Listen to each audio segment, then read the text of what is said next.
Ya, kasus ini memang masih menjadi perbincangan pemirsa, baik itu di media sosial maupun juga perbincangan masyarakat. Karena banyak yang mudah menilai bagaimanakah sebenarnya prosedur yang seharusnya dilakukan, baik itu oleh masyarakat pada saat ingin meminta pendampingan oleh polisi. Karena kalau kita lihat sebenarnya pengejaran terhadap pelaku penggelapan mobil semacam ini memiliki resiko yang cukup tinggi. Terlebih lagi pelaku membawa senjata api. Hal-hal yang tidak diinginkan tentu harus dihindari. Bagaimana kemudian polisi juga merespon hal ini? Karena kalau kita lihat paling tidak sejauh ini dari total 4 hingga 5 pelaku yang diprediksi ada pada saat di lokasi TKP ini, kemudian sudah 2 diantaranya sudah diamankan, dan kita ingin lihat sebenarnya apakah prosedur yang benar sudah dilakukan atau tidak. Kita akan bahas hal ini bersama dengan sejumlah narasumber kami di Apa Kabar Indonesia Malam. Sudah hadir bersama dengan kami ada Hasbiallah Ilyas, anggota Komisi 3 DPR. Selamat malam. Malam. Dan juga sudah hadir bersama kami ada Mas Hairul Fahmi, pengamat militer Institute for Security and Strategic. Selamat malam. Selamat malam. Mas Hairul, terima kasih sudah hadir. Dan juga hadir pula bersama dengan kami ada Profesor Albertus Wahyu Rudianto, Guru Besar PTIK dan pengamat kepolisian. Terima kasih sudah hadir Pak Wahyu. Selamat malam Mbak Maria. Selamat malam. Dan kami pun juga sudah menghubungi dari pihak TNI pemirsa, namun hingga saat ini belum dapat bergabung bersama dengan kami dalam diskusi. Kami harapkan nanti akan segera ada respon dan juga dapat bergabung bersama dengan kami pada malam hari ini. Kami ingin lihat dulu sebenarnya, apakah kemudian yang sudah dilakukan oleh korban dalam hal ini sudah merupakan suatu hal yang sudah semestinya dilakukan? Apakah ada prosedur yang memang tidak dilakukan oleh korban sehingga tidak mendapat pendampingan? Catatan dari Anda seperti apa Pak Wahyu? Terima kasih Mbak Maria. Jadi kasus ini memang menarik karena menunjukkan harapan dari publik akan sensitivitas Polri. Itu yang saya lihat sangat menonjol. Saya perhatikan di media ada 2 pendapat. Satu pendapat mengatakan bahwa ini polisi harusnya nggak nolak, ya, karena harus melayani dan melindungi. Satu pihak bicara mengenai harus ada prosedur. Saya kira pada situasi seperti ini, itu polisi tidak bisa semuanya hanya basic pada prosedural. Ada sensitivitas ya yang harus dilakukan sehingga orang yang datang itu merasakan kehadiran negara dalam hal ini polisi. Nah, saya sudah berkomunikasi dengan teman-teman di Polda Banten, karena wilayahnya Polda Banten, rupanya sudah dilakukan pemeriksaan terhadap anggota Polsek ini untuk minta penjelasan lebih detail kronologi ketika kejadian itu. Apakah waktu itu kan ini ada pihak korban kan bilang saya berikan bukti ditolak. Tapi pihak polisi bilang nggak menunjukkan bukti, ini mau dicek sebenarnya. Kemudian saya juga cek karena wilayahnya ini ternyata di Polres Cilegon, sementara yang menyatakan tersangka kan di Polres di Tangerang.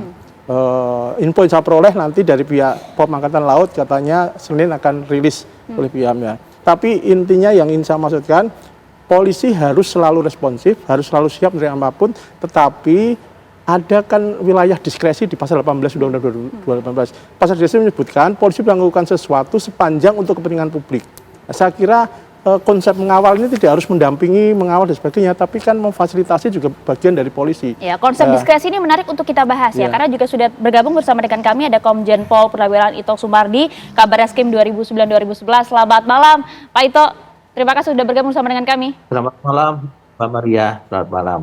Ya, yang menarik adalah kalau kita lihat dari kasus ini, karena ini bukanlah hal pertama yang kali terjadi. Ini lagi-lagi terjadi dan bahkan juga mengakibatkan 1 nyawa melayang. Kita tentu hal ini tidak ingin terulang lagi. Kami ingin lihat bagaimanakah respon dari DPR melihat kasus ini. Karena kita juga masih ingat di benak kita semua kasus yang cukup mengerikan terjadi di Sukolilopati, Pak Hasbi. Begini Mbak Maria, memang kasus ini sangat menyedihkan ya, yang sampai memakan korban. Tugas polisi adalah melayani masyarakat, pendampingan masyarakat. Ini ada satu hal yang tidak dilakukan oleh polisi dalam hal ini sampai kejadian seperti ini.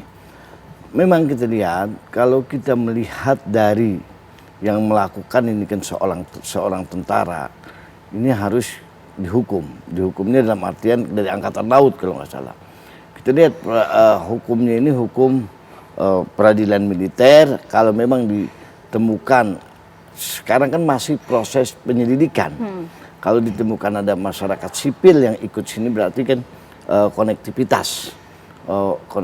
Nah dalam hal ini saya melihat, saya agak terenyuh melihat polisi yang surveinya sangat bagus di antara instansi yang ada.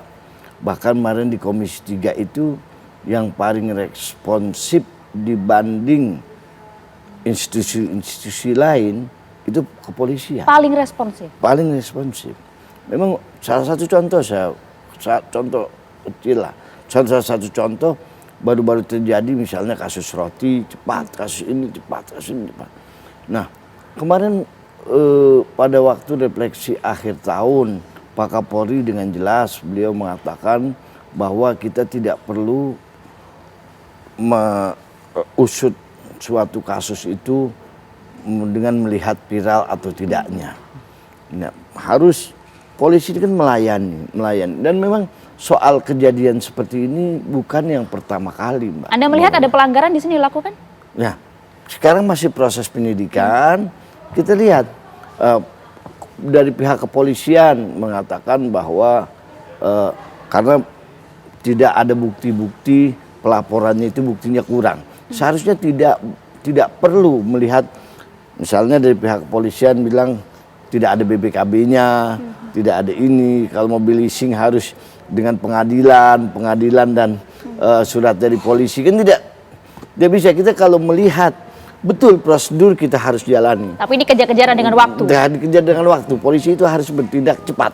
Seperti itu. Oke, Pak Ito, respon Anda, Pak. Polisi kan harus melayani dan juga bekerja dengan cepat. Ada pasal diskresi di sana kalau kata Pak Wahyu. Ya, baik Mbak. Saya mungkin meluruskan dulu ya. Istilahnya itu adalah di kepolisian, permohonan bantuan kepolisian itu diatur dalam 3 undang-undang ya. Undang-Undang Nomor 2 Tahun 2002 tentang Kepolisian RI, kemudian Perkap Nomor 2 Tahun 2017 tentang tata cara pemberian bantuan oleh kepolisian kepada masyarakat, dan Undang-Undang Nomor 16 Tahun 2011 tentang bantuan hukum ya, atau pedoman untuk pemberian bantuan kepada negara kepada masyarakat. Nah, kemudian dalam prosedurnya itu kan ada pengajuan permohonan. Kemudian memeriksa permohonannya apakah memang relevan atau tidak, diperlukan atau tidak. 3, pemberian surat izin dari pimpinan ya. Karena tanpa izin itu, kalau anggota tersebut tanpa izin yang disampaikan Pak Wahyu, melaksanakan diskresi juga tidak harus diperhitungkan diskresinya itu bagaimana.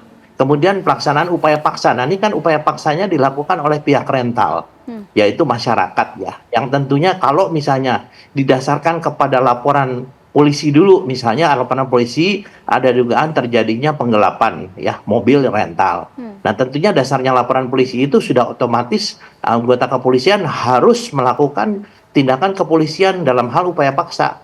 Bukan upaya paksa dilakukan oleh pihak rental, kemudian polisi harus mendampingi. Dan bagaimana kalau itu terjadi pada saat kejadian, kemudian anggota kepolisian itu ditembak misalnya. Kan dia akan dipertanyakan surat izinnya mana, apakah sudah izin Pak Pimpinan atau tidak.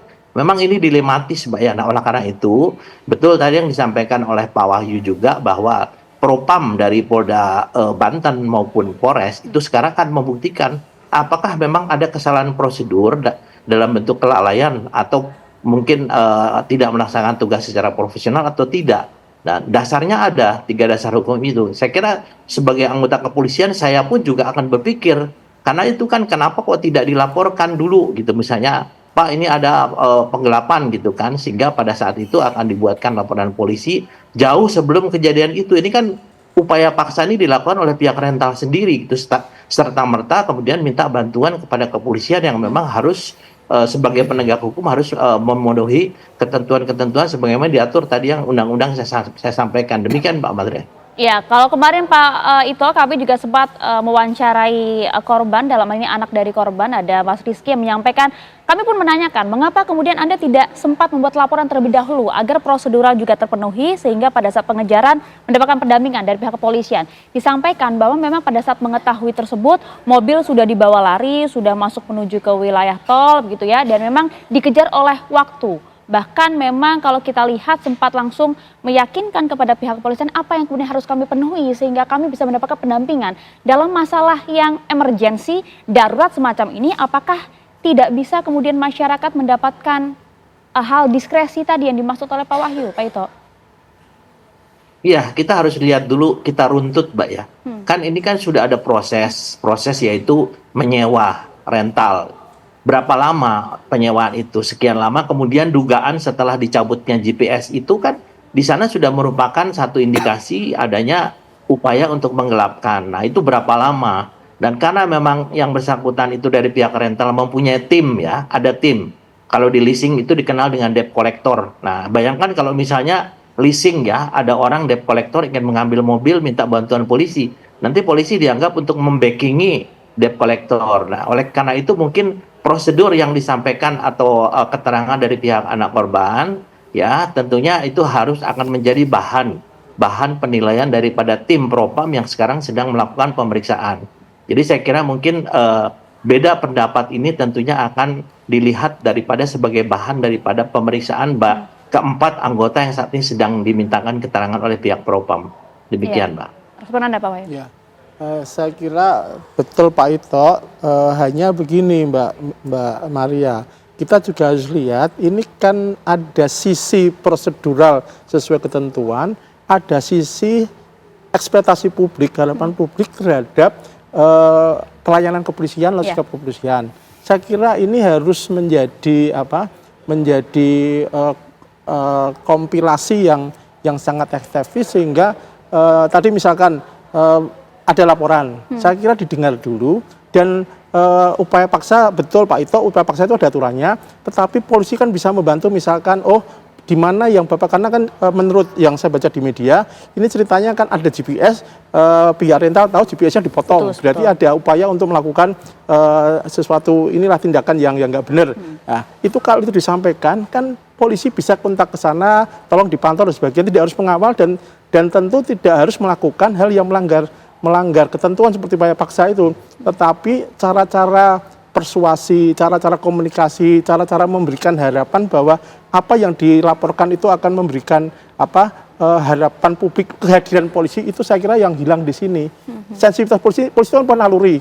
Ini laporan benar atau tidak, apakah ada sesuatu sebagai, apalagi kalau saya lihat ini polisi senior semua, berpengalaman ya, feeling itu ada. Nah, feeling ini nggak dilakukan hanya berdasarkan prosedur, itu yang berbahaya. Kalau semuanya prosedur seperti kata Bapak tadi, harus begini, maka ya sudah nggak perlu ada orang pakai robot saja.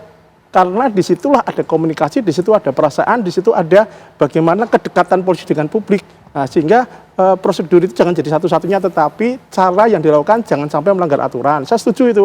Tetapi ini yang salah kan langsung ditolak. Kemudian harus ada laporan dan sebagainya. Bentuk-bentuk komunikasi ini saya kira harus diperbaiki, Mbak. Bentuk komunikasi mungkin yang ada yang salah tidak sih Pak Ito? Kalau menurut saya tidak bisa mengatakan salah benar, ini tergantung daripada hasil pemeriksaan, Mbak ya. Karena tentunya keterangan dari pihak yang berbeda itu akan menjadi bahan pemeriksaan. Kan kalau saya juga pernah mengalami jadi polisi selama 35 tahun, Mbak, dan mengalami hal yang sama. Kadang-kadang demikian, kalau misalnya kita melakukan satu tindakan, kemudian tindakan itu menurut saya sudah benar secara diskretif ya. Diskretif, tapi ternyata kita disalahkan mendapatkan ini. Akhirnya anggota juga pasti ragu-ragu. Nah, disinilah memang penting. Di sini ada Bapak dari Komisi 3 ya Pak, yang mungkin juga bisa menjadi satu bahan yang dibuat satu pedoman bagi anggota kepolisian agar dia tidak ragu-ragu dalam bertindak gitu. Karena ini kan kalau diskresi itu kan di luar hukum, Mbak ya. Sehingga dia bisa saja dipersalahkan. Sehingga kalau misalnya anggota itu melakukan diskresi kemudian pada akhirnya merugikan dia dan karirnya dia, tentunya ini akan membuat anggota lain akan ragu-ragu. Inilah yang dialami oleh kepolisian saat ini ya. Jadi sehingga di sini penting adanya satu pedoman bagi anggota kalau sudah melakukan tindakan yang benar secara diskretif ya, melakukan diskresi, maka dia jangan dipersalahkan, asal bisa dipertanggungjawabkan. Kan harusnya demikian. Setelah dia melakukan tindakan, dia melapor kepada pimpinan mengambil alih tanggung jawab, bukan malah pimpinan nanti justru menyalahkan anggota tersebut. Ya kasihan, nanti semua anggota akan ragu-ragu dalam bertindak.